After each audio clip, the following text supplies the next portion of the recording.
오늘은 맥추감사주일이죠. 맥추감사주일. 맥추감사주일은 이스라엘 백성들이 첫 열매를 거두는 것을 기념해서 하나님께 드린 절기인데, 오늘날 맥추감사절은 우리가 상반기를 돌아보면서 하나님께서 우리에게 베푸신 그 은혜들을 기억하고 감사하는 그런 절기가 바로 맥추감사절입니다.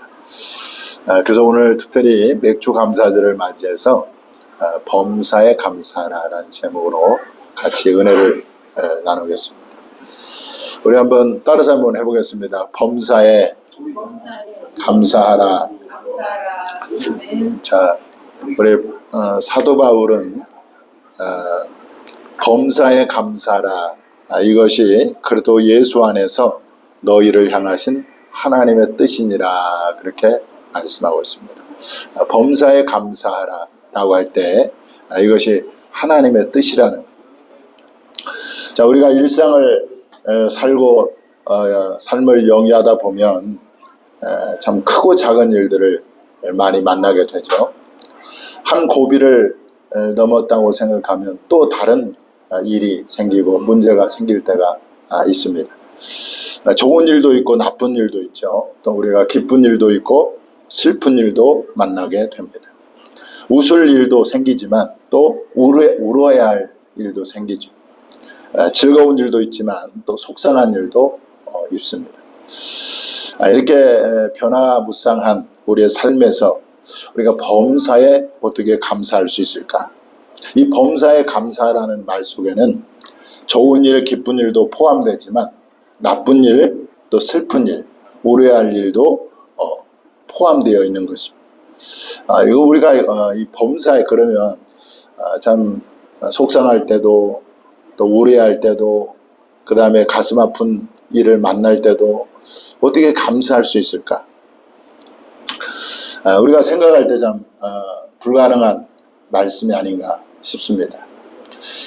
내가 정말 큰 병에 걸렸습니다. 그런 상황에서 내가 어떻게 감사할 수 있을까? 또 내가 어떤 사고를 만나서 몸을 다쳤다든지 그러면 그 상황에서 우리가 어떻게 감사할 수 있을까? 제가 생각할 때 참 저도 많은 일들을 경험했습니다마는 정말 좋은 일이 아니라 그야말로 나의 삶에 큰 치명적인 어떤 문제가 일어날 때 그때 감사하기가 너무너무 어려워요. 그럼에도 불구하고 주님은 범사에 감사하라, 그렇게 말씀하셨는데, 그러면 우리가 할 수 없는 그 말씀을 우리에게 하라고 하셨을까? 라고 우리가 질문해 볼 수 있죠.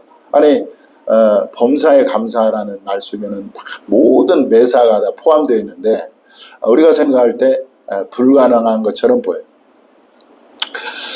그런데 여러분, 하나님의 이 절대 주권을 믿는 사람은 범사에 감사할 수 있습니다. 하나님의 절대 주권을 믿는 사람은 범사에 감사할 수 있습니다. 자, 하나님의 절대 주권은 무엇일까? 이 종교개혁자 칼빈은 그의 책 기독교 강요에서 이렇게 말합니다. 하나님께서 창조하신 세계를 권능으로 양육하시고. 자, 하나님은 우주와 또 만물을 창조하셨어요. 우리 인간을 창조하셨습니다. 창조한 다음에 그냥 멀리 서서 구경하는 분이 아니에요. 하나님은 세계를 권능으로, 능력으로 양육하시고 유지하시며 섭리로서 그의 모든 부분을 다스리신다, 이렇게 말씀합니다. 그 하나님은 이 만물을 초월하고 계시지만 또 만물 가운데 계세요. 시편 96편 10절에 보니까 이런 말씀이 있습니다. 자, 우리 큰 소리로 한번 같이 읽겠습니다. 시작. 모든 나라 가운데서 이르기를 여호와께서 다스리시니 세계가 굳게 서고 흔들리지 않으리라. 아멘. 여기 그러니까 모든 나라 가운데서 말씀합니다. 하나님은 모든 나라를 다스리고 계시고 또 만물을 지금 통치하고 계시기 때문에, 섭리하고 계시기 때문에 이 세계가 굳게 서고, 만약에 여러분 하나님께서 통치하지 않으시고 다스리지 않으면 해가 동에서 뜨는 것이 아니라 서에서 뜨게 될 것이고, 봄, 여름, 가을, 겨울도 뒤죽박죽이 될 것입니다. 낮과 밤이 그야말로 제대로 기능을 하지 못할 것입니다. 하나님이 다스리시니까 이 세계가 질서 가운데 굳게 서고 흔들리지 않는다, 그렇게 말씀하고 있습니다. 자, 시편 103편 19절에 보니까 여호와께서 그의 보좌를 하늘에 세우시고, 이 보좌는 뭘 의미하냐면 통치와 다스리는 것을 상징합니다. 보좌를 하늘에 세우시고 그의 왕권으로 만유, 이 만유라는 말은 히브리어로 콜이라는 말인데 모두 전체를 의미합니다. 만유를 다스리시도다, 그렇게 말씀하고 있습니다. 하나님은 모든 우주 만물을 통치하고 다스리실 뿐만 아니라 인간의 삶도 구체적으로 통치하시고 다스리신다라는 거예요. 자, 시편 33편 14절에 보니까 이렇게 말씀합니다. 한번 읽어보겠습니다. 시작. 곧 그가 거하시는 곳에서 세상의 모든 거민들을 굽어 살피시는도다. 세상의 모든 거민들을 굽어 살피신다, 이렇게 말씀합니다. 그래서 시편 139편에 보면 하나님은요, 우리 안고 일어섬을 알고 우리의 입술에 알지 못하는 것이 하나도 없다, 그렇게 말씀하고 있어요. 그러니까 모든 거민들을 다 보고 계시는 거예요. 자, 잠언 16장 9절입니다. 사람의 마음으로 자기의 길을 계획할지라도 그의 걸음을 인도하시는 이는 여호와시니라 말씀하고 있습니다. 그러니까 하나님은 구체적으로 우리 각 사람을 인도하고 계세요. 각 사람을 주관하고 계시고 다스리고 계신다라고 말씀하고 있는 것입니다. 자, 하나님은 멀리 계신 분이 아니라, 이것은요, 바울이 이제 루스드라라는 그 지역에 가서 그 루스드라 사람들에게 설교한 내용입니다. 그들은 하나님을 모르고 우상을 숨겼던 사람들에게 바울은 이렇게 설교합니다. 그가 누구죠? 하나님이십니다. 하나님은 우리 각 사람에게서 멀리 계시지 아니하도다. 우리가 그를 힘입어 살며 기동하며 존재하느니라. 아멘. 하나님은 멀리 계시지 않고 우리 가운데 계시면서, 나와 함께 계시면서 그 하나님으로 말미암아 내가 살고 기동하며 존재한다, 그렇게 말씀하고 있는 것입니다. 이거를 믿으시기 바랍니다. 나의 사는 거, 내가 기동하는 거, 내가 일하는 거, 밥 먹는 거, 이런 모든 것이 하나님이 나에게 힘을 주시고 또 그렇게 하기 때문에 내가 존재할 수 있다라고 말하는 거죠. 자, 사도행전 14장 17절에 이 말씀은 바울이 이제 아테네에 가서, 그리스 아테네에 가서 그 아테네 사람들에게 그 설교한 내용인데, 자, 같이 한번 읽어볼까요? 시작. 그러나 자기를 증언하지 아니하신 것이 아니니 곧 여러분에게 하늘로부터 비를 내리시며 결실기를 주시는 선한 일을 하사 음식과 기쁨으로 여러분의 마음에 만족하게 하셨느니라. 그러니까 하나님은 이 만물을 초월하고 계시지만은, 그러나 또 만물 가운데 계시면서 각 사람, 우리 모든 사람에게 뭡니까? 결실기를 주신다. 그리고 음식과 기쁨으로 우리의 마음을 만족하게 하셨다, 그렇게 말씀하고 있습니다. 그래서 칼빈은요, 우리 인간에게 어떤 운명이나 우연과 같은 것은 존재하지 않는다, 그렇게 단언합니다. 우리에게 일어나는 모든 일들이 하나님의 주권 속에서 일어나는 것이지 어떻게 운명이나 어떤 우연이나 이런 것은 있을 수가 없다, 그렇게 말씀하고 있습니다. 여러분, 주님은 뭐라고 말씀하냐면 평안도 주고 환난도 짓는 창조했다, 그렇게 말씀합니다. 이사야 44장 7절에 보니까, 자, 한번 읽어보겠습니다. 시작. 나는 빛도 짓고 어둠도 창조하며 나는 평안도 짓고 환난도 창조하나니 나는 여호와라. 이 모든 일들을 행하는 자니라 하였노라. 하나님은 평안도 주지만 뭣도 줘요? 환난도 창조하신다. 그러니까 어떤 나에게 평안이 왔다면 하나님이 주신 거지만 또 환난도 하나님이 허락하신 거라는 거죠. 자, 출애굽기 4장 14절에 보면 이런 말씀이 있습니다. 형통한 날에는 기뻐하고 곤고한 날에는 되돌아보아라.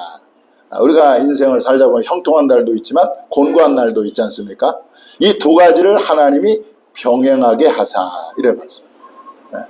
그러니까 곤고한 날도 하나님이 우리에게 주시는 거. 이 병행하게 하사 사람이 그의 장래일을 능히 헤아려 알지 못하게 하셨느니라. 그러므로 모든 사람에게 일어나는 크고 작은 일들은 하나님의 주권 속에서 하나님의 뜻과 섭리 가운데 우리에게 허락된 거라는 거예요. 여러분들, 우리가 하나님이 우리에게 허락하지 않으면 어떤 일도 우리에게 일어날 수 없다는 거예요. 자, 그 관련 말씀이 마태복음 10장 29절 30절에 나옵니다. 자, 참새 2마리가 한 아사륜에 팔리지 않느냐. 그러나 너희 아버지께서 허락하지 아니하시면 그 하나도 땅에 떨어지지 아니하리라. 너희에게는 머리털까지 다 세신 바 되었나니. 그 참새 한 마리도 하나님이 허락해야 그게 떨어지지, 허락하지 않으면 떨어지지 않는다. 그리고 너희에게는 머리털까지 다 세신 바 되었다. 그렇기 때문에 하나님이 우리에게 우리 삶 가운데, 우리 인생 가운데 일어난 모든 일들은 다 하나님이 우리에게 때로는 허락하시기 때문에 우리에게 그런 크고 작은 일들이 일어난다는 거죠. 자, 하나님이 얼마나 세밀하신 분이냐면 마태복음 6장 30절에 보니까 오늘 있다가 내일 아궁이에 던져지는 들풀도 하나님이 이렇게 입히시거든. 오늘 놨다가 내일 아궁이에 던져지는 그 들풀도 하나님이 입히신다. 이렇게 세밀하신 하나님이 여러분 우리를 삶을 주관하시고 다스리다라는 것입니다. 따라서 여러분, 하나님의 절대 주권을 믿는 믿음의 사람들은요, 모든 문제와 사건을 하나님의 관점에서 바라본다. 왜? 하나님의 절대 주권 속에서 모든 일들이 일어나기 때문에 어떤 일이 일어나면, 어떤 사건이 일어나면, 어떤 문제가 발생하면 그것을 뭘로 바라보느냐? 하나님의 관점에서 바라본다. 자, 욥이라는 사람을 여러분들 잘 들어봤을 겁니다. 욥은 그야말로 하나님을 신실하게 섬기는 믿음의 사람이었는데 마귀가 이렇게 시험을 해서 그에게 있는 모든 재산이 다 하루아침에 잃었습니다. 그 과정을 보면 어느 날 스바 사람들이 갑자기 들이닥쳐서 소와 나귀를 빼앗아 갔습니다. 또 이 불이 하늘에서 내려가지고 그들의 그 양들, 그 많은 양들을 다 그 불이 내려갖고 다 죽였어요. 뿐만 아니라 이 갈대아 사람들이 그의 낙타에 달려들어서 약탈해 갔습니다. 설상가상으로 큰아들 집에 모여있던 10명의 그 자녀들이 태풍이 불어가지고 집이 무너져서 다 죽고 말았어요. 자, 욥의 재산과 자녀를 잃게 만든 것은 굳이 따진다면 표면적으로는 스바 사람이고 하늘이 불이고 그리고 갈대아 사람이고 태풍인데, 그리고 물론 그 배후에는 마귀가 있습니다만은, 그런데 욥은 자기가 만난 그 환난, 자기가 만난 그 사건을 어떻게 바라보냐면 이렇게 그는 고백하죠. 자, 한번 읽어보겠습니다. 시작. 욥이 일어나 겉옷을 찢고 머리털을 밀고 땅에 엎드려 예배하며 이르되 내가 모태에서 알몸으로 나와 싸운즉 또한 알몸이 그리로 돌아가올지라. 주신 이도 여호와시요 거두신 이도 여호와시니 여호와의 이름이 찬송을 받으실지어다. 욥의 생각은 어떤 생각이죠? 하나님이 나에게 이런 환난을 허락하셨다라는 그런 전제하에 이렇게 고백을 하는. 사실은 스밧 사람, 갈대아 사람이 욥의 그 양과 소와 나귀를 다 빼앗아 간 거잖아요. 또 태풍 때문에 아이들이 자녀들이 죽었잖아요. 그런데도 불구하고 하나님이 나에게 주신 것을 하나님이 거두어 가셨다. 이렇게 고백하고 있는 거예요. 뿐만 아닙니다. 우리가 요셉도 있죠. 요셉. 그의 형들이 요셉을 미워해서 애굽의 노예로 팔았지 않습니까? 그리고 이제 요셉이 그 애굽의 보디발 장군에서 억울하게 누명을 써가지고 또 이제 감옥까지 가는데, 나중에 이제 애굽의 총리가 되었을 때 그의 형들이 양식을 사러 애굽에 왔을 때 요셉이요, 그 형들 앞에서 뭐라고 고백합니까? 자, 굉장히 중요한 말입니다. 한번 읽어보겠습니다. 시작. 당신들이 나를 이곳에 팔았다고 해서 근심하지 마소서. 한탄하지 마소서. 하나님이 생명을 구원하시려고 나를 당신들보다 먼저 보내셨나이다.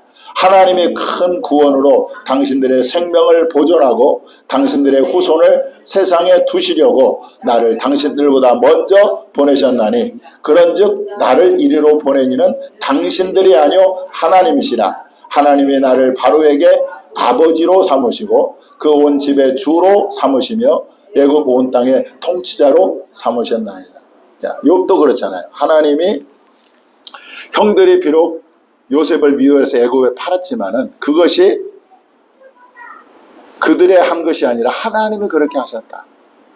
이게 하나님의 절대 주권을 믿는 사람들의 고백인 것입니다. 한 가지, 한 사람을 더 예로 들면 다윗도 마찬가지예요. 다윗도 다윗은 참 파란만장한 인생을 살지 않았습니까? 그가 이제 이스라엘의 왕이 되었습니다. 그런데 그 아들 압살롬이 반역을 해서 이제 쫓겨가게 됐어요. 도망가게 되었습니다. 그런 과정 가운데 평소 이 다윗에게 원한을 품고 있었던 이 시므이라는 사람이 다윗을 따라가면서 막 저주를 해요. 저주를. 그러니까 이 다윗 옆에 있는 그 부하들이 왕이시여, 내가 당장 가서 왕을 저주한 이 시므이의 목을 베어오겠습니다 라고 했습니다. 그럴 때 이 다윗이요 뭐라고 고백하냐면 사무엘하 16장 10절에 이렇게 나옵니다. 자, 한번 읽어보겠습니다. 시작. 왕이 이르되 그가 저주하는 것은 여호와께서 그에게 다윗을 저주하라 하심이니 내가 어찌 그리하겠느냐 할 자가 누구겠느냐. 여호와께서 그에게 명령하신 것이니 그가 저주하게 버려두라. 혹시 여호와께서 나의 원통함을 감찰하시리니 오늘 그 저주 때문에 여호와께서 선으로 내게 갚아 주시리라. 자, 보세요. 욥도 그렇고 요셉도 그렇고 다윗도 그렇고 하나님의 절대 주권을 믿기 때문에 그에게 일어나는 모든 사건, 불행, 또 문제를 하나님의 관점에서 바라보고, 하나님이 나에게 허락하신 것이다. 하나님께서 그렇게 하신 것이다. 이런 관점을 가졌다는 거예요. 여러분, 저와 여러분이 이 하나님의 절대 주권을 믿을 수 있기를 바랍니다. 그리고요, 모든 매사에 일어나는 모든 일들을 하나님의 관점에서 바라볼 수 있는 그런 안목이 있기를 바랍니다. 예. 자, 이렇게 하나님의 절대 주권을 믿는 사람이 범사에 감사할 수가 있는 거예요. 왜냐하면 하나님께서 그 모든 것을 통해서 나에게 선을 이루실 것이다 라고 믿기 때문에 그렇습니다. 자, 로마서 8장 28절에 이렇게 나옵니다. 한번 읽어보겠습니다. 시작. 우리가 알거니와 하나님을 사랑하는 자 곧 그의 뜻대로 부르심을 입은 자들에게는 모든 것이 합력하여 선을 이루느니라. 아멘. 그래서 요셉의 삶도 보면은요, 그 모든 불행이 다 합력해서 선을 이룬 것을 볼 수가 있어요. 다윗도요, 그렇게 하나님을 고백할 때 하나님께서 다시 왕위를 회복시켜 주셨습니다. 욥도 마찬가지예요. 그런 극심한 고난 가운데서 하나님을 찬양하고 예배할 때에 그가 하나님께 갑절의 복을 그에게 주신 것을 살펴 알 수가 있습니다. 그래서 초대교회 성도들이 극심한 박해 가운데서도 기뻐하였습니다. 기뻐했어요. 자, 로마서 5장 3절 4절에 보니까 한번 읽어보겠습니다. 시작. 다만 이뿐 아니라 우리가 환난 중에도 즐거워하나니 이는 환난은 인내를, 인내는 연단을, 연단은 소망을 이루는 줄 알미로다. 아멘. 그 하나님의 절대 주권을 믿는 사람은 어떤 문제가 발생하고 어떤 일이 일어나도 그것이 하나님의 주권 속에, 하나님의 다스림 속에 있기 때문에 두려워하거나 낙심하지 않고 오히려 하나님께 감사할 수가 있다라는 거죠. 제가 이제 하나님의 절대 주권에 대해서 이렇게 살펴보던 중에 이 네이버 블로그에 올라온 글이 있어서 여러분들을 소개하려고 합니다. 하나님의 절대 주권을 믿는다는 것은 어떤 상황 속에서도 하나님을 신뢰하고 의지하는 것이다. 그리고 하나님의 절대 주권을 믿는다는 것은 하나님의 뜻에 기꺼이 순종하고 따르는 것을 의미한다. 모든 일에 대해 하나님의 주권을 인정하고 감사하는 것이다. 하나님의 주권을 믿음으로써 마음의 평안과 안정을 얻는 것이다. 그렇습니다. 여러분, 하나님의 절대 주권을 믿는 사람은요, 마음의 안정을 갖게 돼요. 왜냐하면 하나님이 이것을 지금 다스리고 계신다, 통치하고 계신다라고 믿기 때문에 그렇습니다. 자, 영국의 찰스 펄전 목사님이 이렇게 말했습니다. 하나님의 주권보다 성도들에게 더 큰 위로가 되는 속성은 없다. 신자는 가장 어려운 환경과 가장 혹독한 시련에 직면하더라도 주권자이신 하나님께서 그의 그런 고난을 허락하셨고 또한 통지하시고 모든 것을 선히 이끌어 주실 것이라고 확신하기 때문에 그렇다. 우리 제가 몇 번 인용했습니다마는 하나님의 임재 연습의 저자 로렌스 형제는 한 친구에게 이렇게 말했습니다. 하나님은 우리의 필요를 가장 잘 아시지. 그분이 행하시는 모든 것은 다 우리의 선을 위한 것이라네 라고 말씀하고 있습니다. 그래서 디모데전서 4장 4절에 보니까 이런 이렇게 말씀합니다. 한번 읽어보겠습니다. 시작. 하나님께서 지으신 모든 것이 선함에 감사함으로 받으면 버릴 것이 없나니. 아까 하나님은 평안도 짓고 환난도 짓는다 그랬잖아요. 그 지은 것이 모든 것이 다 선하다는 거예요. 나에게 주는 모든 것은 그것을 겉으로 보기에는 환난이고 겉으로 보면 문제고 불행한 것처럼 보일지라도 그것을 우리가 감사로 받아버리면 그것이 버릴 것이 없다. 오히려 그것이 나에게 유익이 되고 선을 이루게 된다. 이 말인 거죠. 그래서 우리가 감사할 수 있는 거예요. 그런데요, 하나님은요, 우리가 감당할 수 있는 일만 주신다. 감당할 수 없는 것은 주시지 않는다. 자, 고린도전서 10장 13절 한번 읽어보겠습니다. 시작. 사람이 감당할 시험 밖에는 너에게 당한 것이 없나니 오직 하나님은 미쁘사 너희가 감당하지 못할 시험당함을 허락하지 아니하시고 시험당할 즈음에 또한 피할 길을 내사 너희로 능히 감당하게 하시느니라. 아멘. 그러니까 어려움을 당할 때, 문제를 만날 때 이 말씀이 얼마나 우리에게 위로를 주는지, 하나님이 나에게 감당할 수 있는 힘을 주시고 또 피할 길도 주시는구나 라는 것을 통해서 우리는 고난 가운데서도 감사할 수 있고 기뻐할 수가 있는 것입니다. 자, 말씀을 정리합니다. 여러분들, 하나님의 절대 주권을 믿을 때 우리는 주님께서 말씀하신 범사에 감사할 수 있다는 거예요. 사실 이 하나님의 절대 주권을 말씀하시는 성경 말씀이 로마서 11장 36절입니다. 자, 한번 읽어보겠습니다. 시작. 이는 만물이 주에게서 나오고 주로 말미암고 주에게로 돌아갑니다. 그에게 영광이 세세에 있을지어다. 아멘. 만물이 주에게서 나오고 주로 말미암고, 하나님의 손에서 벗어나는 것이 없어요. 하나님의 손 가운데, 주권 가운데, 하나님의 다스림 속에, 하나님의 통치 속에 다 이 만물이 들어가 있고 우리 삶 전체도 마찬가지로 하나님의 손에 들어가 있는 거예요.